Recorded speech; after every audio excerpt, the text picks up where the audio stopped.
Hello dear student, कैसे हो आप सभी लोग। उम्मीद करता हूँ सब अच्छे होंगे और सबकी पढ़ाई शानदार चल रही होगी। प्यारे बच्चों, जैसे कि आप सबको पता ही है, आरवीएनएल टेक्नीशियन ग्रेड थर्ड, जिसको अपन पहले टेक्निकल हेल्पर बनते बोलते थे, और बहुत सारे बच्चों का सपना था टेक्निकल हेल्पर बनने का।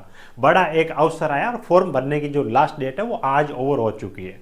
ठीक है, आज की डेट में 5 बजे तक जो फॉर्म भरे गए थे उनके डेटा के बारे में बात करेंगे, कुछ कंपटीशन के बारे में भी अपन बात करने वाले। एक और चीज़ जो भैया आप बार बार कर फॉर्म एडिट करने को लेकर के, है ना, हमारी ये मिस्टेक हो गई, हमारी वो मिस्टेक होगी, इसको कैसे दूर करें सर, इसके बारे में बताइए यार। फ़ोन कर करके परेशान कर दिया। बहुत सारे बच्चों ने फ़ोन किया इस चीज़ के लिए, बहुत सारे बच्चे व्हाट्सअप मैसेज कर रहे हैं। देखो, हमारा मकसद जो इस प्रकार की चीज़ों के बारे में वीडियो बनाना होता है ना, वो यही होता है कि बच्चे परेशान नहीं हो और यहाँ से जो जानकारी हम दे रहे हैं उनसे वो बच्चे सेटिस्फाइड हो। हम पूरी कोशिश करते हैं, लेकिन जो चीज़ें यूट्यूब पे बता दी उसी के बारे में फिर आप फ़ोन कर रहे हो। देखो, हमारे भी बहुत सारे काम होते हैं और सैकड़ों बच्चे जब इस प्रकार से फ़ोन करते हैं ना, तो फिर वही है कि हम हमारे खुद जो काम होता है उसको छोड़ करके परेशान हो जाते। तो हो सकता है आपको दो बात वहाँ पे आपको सुननी पड़े। तो प्लीज़, अभी तो देखो लास्ट डेट ओवर हो गई, वैसे फिर भी आपका कोई डाउट है इसको इस चीज़ को लेकर के आज क्लियर कर दूंगा।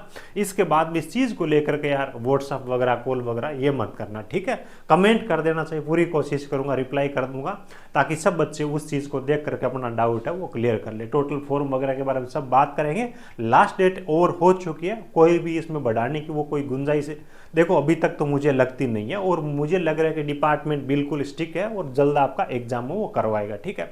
तो आप अपनी तैयारी है, अब इन सब चीज़ों को छोड़ करके जैसा भी आपका फॉर्म भरा गया है आप अपनी पढ़ाई पे फोकस करिएगा। फॉर्म ये जल्दी से किसी का रिजेक्ट नहीं करते हैं, ठीक है। डिटेल में बात करेंगे, अच्छे तरीके से मन लगा करके आप अपनी पढ़ाई वो स्टार्ट कर दीजिए, ठीक है। बाकी कहीं से भी पढ़ाई करो, और जो बच्चे हमारे साथ में जुड़ करके पढ़ाई करना चाहते हैं, जो लाइव बैच के अंदर पढ़ाई करना चाहते हैं ना, लाइव प्लस रिकॉर्डेड बैच है ना, वो पहले क्लास हुई है वो रिकॉर्डेड फॉर्म में मिल जाती है, क्लासें वहीं पे रहती है, डिलीट नहीं होती, ठीक है। हमने संकल्प बैच के नाम से अपन ने एक कंप्लीट बैच चला रखा है इलेक्ट्रिशियन ट्रेड वाले बच्चों के लिए, ठीक है। एप्लीकेशन में मिल जाएगा, जिसकी लिंक आपको डिस्क्रिप्शन में मिल जाएगी। संकल्प बैच है ये आपका कंप्लीट टेक्निकल और नॉन टेक्निकल है, मेन एग्जाम तक वैलिडिटी रहेगी, और प्री एग्जाम से पहले अपन अच्छी तरीके से सिलेबस कंप्लीट कर लेंगे। साथ इसमें हमारी जो मेगा टेस्ट सीरीज है, अभी तक लगभग उसमें 35 के आसपास टेस्ट दिए, और भी हम टेस्ट ऐड करने वाले हैं। अलग से उसकी 170 रुपए के आसपास में प्राइस है, जो कि इस बैच के अंदर फ्री मिलेगी, और 5000 ऑब्जेक्टिव प्रश्नों की विद आंसर आपको पीडीएफ है वो भी प्रैक्टिस के लिए हम यहाँ पे दे रहे हैं। ऑब्जेक्टिव है ना, ये भी आप प्रॉपरली कर सकोगे संकल्प बैच में।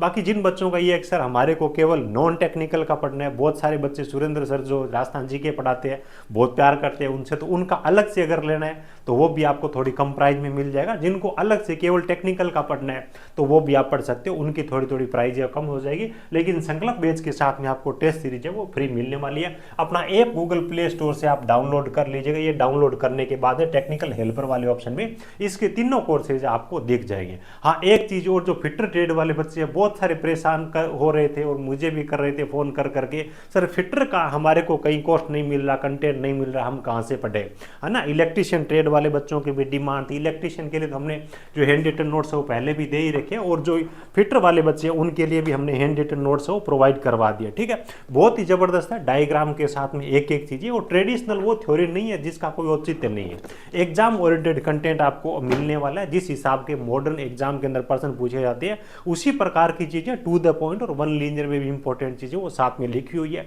हमारे ऐप से भी आप इस कंटेंट के लिए ऑर्डर कर सकते हो, और जिन बच्चों को ऐप के बारे में जानकारी नहीं है वहाँ से नहीं कर सकते, तो स्क्रीन पे एक व्हाट्सअप नंबर चल रहा है, उस पर आप डायरेक्ट व्हाट्सअप करना, है ना। पेमेंट वगैरह करनी होगी, आप अपना एड्रेस भेज दोगे, उस पर हम डाक के जरिए भेज देंगे, ठीक है। ये सब चीज़ें बेहतर तरीके से तैयारी करो जहाँ से भी आप पढ़ाई कर रहे हो, लेकिन अच्छी आप पढ़ाई करिएगा, क्योंकि वैकेंसी इंपॉर्टेंट है। इस प्रकार का अवसर है ना, बार बार आता नहीं है, वैकेंसी बहुत ज़बरदस्त है और कंपटीशन बहुत कम है, जिसके बारे में आगे बात करेंगे। सबसे पहले चीज़, जो बच्चे फॉर्म एडिट करने के बारे में पूछ रहे थे ना, उनके लिए बता दो। देखो, इन्होंने नोटिफिकेशन के अंदर, आज मैंने दोबारा से इस नोटिफिकेशन का एनालिसिस किया, यहाँ पे कुछ चीज़ें लिखी हुई है, जैसे कि देखो यहाँ पे क्या लिखा हुआ है, देखो यहाँ पे इन्होंने जैसे कि मेंशन करके रखा हुआ clear, the name of the, यहाँ पे देखो, candidates are advised to carefully fill and verify the details filled in the online application है ना, themselves as no change will be possible, है ना, inter after clicking on final submit button. एक बार final submit button पे click कर दिया तो बाद में उनको एडिट नहीं कर पाओगे। और खास तौर से इन्होंने जो कैंडिडेट का नाम है, फादर का नाम है, हस्बैंड का नाम है, उनके लिए अलग से लिखा हुआ है कि इन चीज़ों को आप एडिट नहीं कर सकोगे, फिर भी आपको डिस्क्वालीफाई कर दिया जाएगा।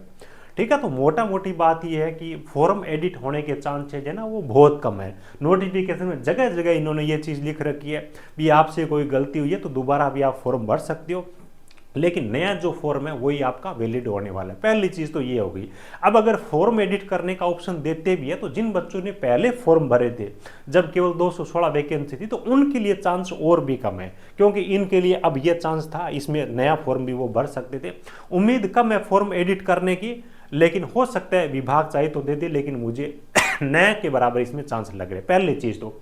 अब दूसरी चीज़, जो बच्चे बोल रहे हैं ना कि मेरी ये प्रॉब्लम है, फॉर्म रिजेक्ट तो नहीं हो जाएगा, है ना, नाम में प्रॉब्लम है ना, फोटो की जगह ये कर दिया, उसकी जगह वो कर दिया, परसेंटेज गलत कर दिए, साइन मैंने ब्लैक पेन से कर दिए, ब्लू पेन से कर दिए, मैंने ये नहीं किया वो नहीं किया, उन सब चीज़ों के बारे में बता देता हूँ। सबसे पहली चीज़ है, अगर आपने कैटेगरी गलत भर दी है, ठीक है, कैटेगरी गलत भर दी तो आप जब मान लीजिए कि ओबीसी सी ओ 80 भर दी, 80 सी ओ आपने ओबीसी भर दी, इस प्रकार का कोई एरर है तो आपको डीवी में बड़ी प्रॉब्लम का सामना करना पड़ सकता है। हालांकि इस प्रॉब्लम में आपको वो बाहर ही कर देंगे, है ना, क्योंकि आपकी सारी कट ऑफ वही कैटेगरी के हिसाब से बनती है। बाकी जिनके नाम में छोटा बड़ा ए से संबंधित यानी कि छोटा बड़ा या स्पेस से संबंधित इस प्रकार के एरर्स है तो उनको टेंशन लेने की जरूरत नहीं। मम्मी पापा के नाम में थोड़ा बहुत कोई एरर है वो चल जाएगा, एफिडेविट वहाँ पे सबमिट हो जाएगा, ठीक है। परसेंटेज वगैरह में नंबरों में कोई छोटी मोटी मिस्टेक है तो भी हो जाएगी, और हैंड रिटन डिक्लेरेशन फोटो वगैरह, ठीक है, इनमें ज़्यादा दिक्कत मेरे हिसाब से आएगी नहीं। हैंड रिटन डिक्लेरेशन में कैपिटल से लिख दिया, स्मॉल से लिख दिया, है ना, साइन मैंने ब्लैक से कर दिया, ब्लू से कर दिया, इन चीज़ों का कोई भी टेंशन लेने की जरूरत नहीं है। आपका डीवी हो जाएगा, कोई दिक्कत नहीं है। ज़्यादा से ज़्यादा प्रॉब्लम होगी तो वहाँ पे आपसे जो आपको एफिडेविट है वो ले लेंगे, और बाकी कोई दिक्कत आने वाली नहीं है, ठीक है। इस तरह की दिक्कतें ज़्यादा अब तक के इतिहास देखें तो बाहर करने वाली आई नहीं है यहाँ पे, ये बात है। तो फॉर्म एडिट करने के चांसेस कम है, लेकिन कोई छोटी बड़ी प्रॉब्लम है तो उसकी वजह से पैनिक होने की बिल्कुल भी जरूरत नहीं है। मैं तो ये बोलता हूँ कि अब देखो जो हो गया वो हो गया, ठीक है। अब डिपार्टमेंट पर अपनी किस्मत पे भरोसा रखो, और वैकेंसी इतने टाइम के बाद में आई है तो तैयारी तो करनी है, तैयारी आप अच्छी तरीके से स्टार्ट कर दो, ठीक है। ये चीज़ें आपको समझ में आ गई। फोटो का आपको, है ना, इस कलर में अपलोड कर दिया, उस कलर में अपलोड कर दिया, कोई भी दिक्कत नहीं है। हैंड रिटन डिक्लेरेशन में कोई मिस्टेक कर दी, कोई दिक्कत नहीं है। साइन कैपिटल में कर दिया, स्मॉल में कर दिया, पेन अलग यूज़ कर लिया, कोई भी दिक्कत नहीं है। परसेंटेज थोड़ी बहुत आगे पीछे बढ़ दिए, नाम में छोटा मोटा करेक्शन है, तो इस प्रकार की दिक्कतों से आपका फॉर्म रिजेक्ट नहीं होने वाला, और ना ही कोई डीवी में बाहर करने वाले, ठीक है। ये चीज़ें अब ये टेंशन आप छोड़ देना, इन चीज़ों के लिए फ़ोन वगैरह मत करना, नहीं तो आपको भी वही है कि हम परेशान होकर के फिर आपको कुछ सुनाना पड़ेगा, क्योंकि हमारे भी काम रहते यार, सैकड़ों फ़ोन आते तो आप समझो, है ना, हम हमारा काम कैसे करेंगे, है ना, थोड़ा वो भी आप समझने की कोशिश करिएगा। अब बात कर लेते हैं फॉर्म के बारे में। टोटल फॉर्म के बारे में अगर अपन बात करें ना तो देखो, आप टाइम था अपना, बच्चे ने मेरे को भेजा था 4:30 के बाद ही था, 4:30 से लेकर के 5 बजे के बीच का जो टाइम था, उस टाइम पीरियड के दौरान लगभग आपका फॉर्म था 1,41,000 या 40,000 के आसपास में ना, लगभग इतने के आसपास में फॉर्म थे। यानी कि मोटा मोटी अगर अपन बात करें ना 5 बजे तक, है ना, ज़्यादा से ज़्यादा जो फॉर्म भरेंगे रजिस्ट्रेशन के हिसाब से तो 1,50,000 के आस में, मैक्सिमम मान के चलिए कि 1,50,000 है, ठीक है। अब 1,50,000 आपके कैटेगरी वाइज जो बच्चे ये पास करने वाले 2163 वैकेंसी है, प्रत्येक कैटेगरी के हिसाब से 10 बच्चों को पास करेंगे, तो इसका मतलब है कि 21,000, है ना, 600 से ज़्यादा, और कैटेगरी वाइज जब करते तो और भी ज़्यादा बच्चे पास होते हैं ना, तो लगभग 23-24 हज़ार तो आप मान के चलिएगा कि इतने बच्चे वो प्री एग्जाम के अंदर पास होने वाले हैं। इसमें 150 के अंदर भाग 25 छक्का 150 होता है, यानी कि 5 से लेकर के 6 बच्चे वो प्री एग्जाम से मेन एग्जाम में जाने वाले, यानी कि 5-6 बच्चों के बीच में कंपटीशन है। तो मेरे हिसाब से प्री में जो बच्चे अब भी तैयारी अपनी स्टार्ट करेंगे ना, प्री अच्छे से क्लियर कर लेंगे, कोई दिक्कत नहीं है। 5-6 बच्चों में से एक बच्चा तो आगे जाना ही जाना है। देखो बहुत सारी भर्तियों में 100 बच्चे कंपटीशन में होते हैं, एक सीट के पीछे। रैली वगैरह में आप चेक करो, फिर भी लोग वहाँ पे सिलेक्शन लेते हैं।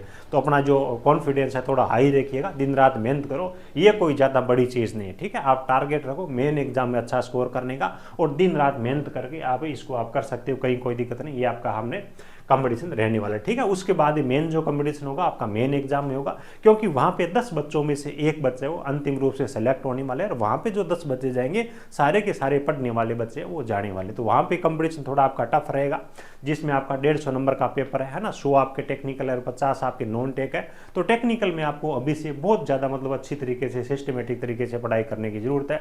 मैं ये बोलता हूँ कि राजस्थान जी के जिस बच्चे ने बहुत अच्छे से कर लिया और टेक्निकल बहुत अच्छे से कर लिया, वो बच्चा इस वैकेंसी के अंदर सिलेक्शन उस बच्चे का थोड़ा इजीली हो जाएगा, ठीक है। मेन एग्जाम में आपकी नेगेटिव मार्किंग भी आती है, इन सब चीज़ों को ध्यान में रख करके थोड़ा सीरियस होकर के आपको पढ़ाई करना है। प्री एग्जाम बहुत ज़्यादा कुछ ही मुश्किल नहीं है, ये ध्यान रखिएगा। पढ़ाई आपको अभी से स्टार्ट करनी है, अच्छे कंटेंट के साथ में पढ़ना है। मेन चीज़ें क्या होती है, कंटेंट होता है, अपने को याद वही करना होता है ना। आज चीज़ें अपन सीख रहे हैं लेकिन 5 दिन बाद भूल जाते हैं। कंटेंट अपने पास में अच्छा होता है तो बार बार उसका रिवीजन करते हैं, एग्जाम से पहले रिवीजन करते हैं तो भी अपने को फायदा मिलता है। उस चीज़ पे आपको खास तौर से फोकस करना है। बाकी जहाँ से भी आप पढ़ाई करो अच्छी तरीके से पढ़ाई करो। एक आपके पास में मौका मिला है, किसी भी कीमत पे आपको इसको हाथ से जाना नहीं देना है। आपके भी सपने होंगे, घर वालों के भी सपने होंगे, उनका पूरा करने के लिए आपके पास में एक ज़बरदस्त अवसर आया। हो सकता है आपकी लाइफ में दोबारा इस प्रकार का अवसर आए, तब तक और एज हो जाओ या फिर कहीं और लग जाओ, क्योंकि अपना काम उम्र भर पढ़ाई करना तो है नहीं, ठीक है। तो आप फॉर्म एडिट वेडिट करने की टेंशन छोड़ दीजिए। अगर फॉर्म एडिट करने का आपको अवसर मिलेगा तो अभी कल या परसों तक आपको ये इन्फॉर्म कर देंगे। बाकी नोटिफिकेशन में एडिट करने को लेकर के कहीं भी मेंशन नहीं है कि हम आपसे फॉर्म एडिट कराएंगे, ठीक है। ये चीज़ ध्यान रखना। और जगह जगह लिखा हुआ है आप फॉर्म है वो दोबारा भर सकते हो, कोई गलती होती है तो, ठीक है। तो मेरे हिसाब से वो देंगे नहीं, अगर देते हैं तो बहुत अच्छी बात है, 1-2 दिन में आपको अवसर मिल जाएगा, ठीक है। बाकी ये टाइम से एग्जाम करवाएंगे तो अभी से आप अपनी पढ़ाई वो अच्छे से स्टार्ट कर दीजिएगा, ठीक है। चलिए, जो बच्चे चैनल में पहली बार विजिट कर रहे हैं सब्सक्राइब जरूर करिएगा, और हमारे टेलीग्राम चैनल को भी आप ज्वाइन कर सकते हो। और आप सब बच्चों के लिए अलग से RVNL टेक्नीशियन ग्रेड 3 के नाम से एक व्हाट्सअप ग्रुप भी है, जिसमें हमारी जो क्लासेज यूट्यूब वगैरह पे होती है, ऐप वगैरह पे होती है, टाइमिंग वगैरह हम शेयर करते हैं, है ना। क्लास का जो कंटेंट वगैरह होता है, PDF नोट्स वगैरह होते हैं, है ना, ऑब्जेक्टिव पर्सन वगैरह होते हैं, यहाँ पे जितनी भी क्लासें करवाते हैं वो सब हम उस व्हाट्सअप ग्रुप में भी शेयर करते हैं और टेलीग्राम में भी शेयर करते हैं। इन सब चीज़ों का आप फ़ायदा जरूर उठाइएगा। बाकी भविष्य के लिए आप सब बच्चों को, है ना, हार्दिक शुभकामनाएं, और उम्मीद यही है कि आप अच्छे से पढ़ाई करके इस भर्ती के अंदर जरूर सिलेक्शन लोगे और खुद का और घर वालों का सपना है वो जरूर पूरा करोगे। Thank you, best of luck.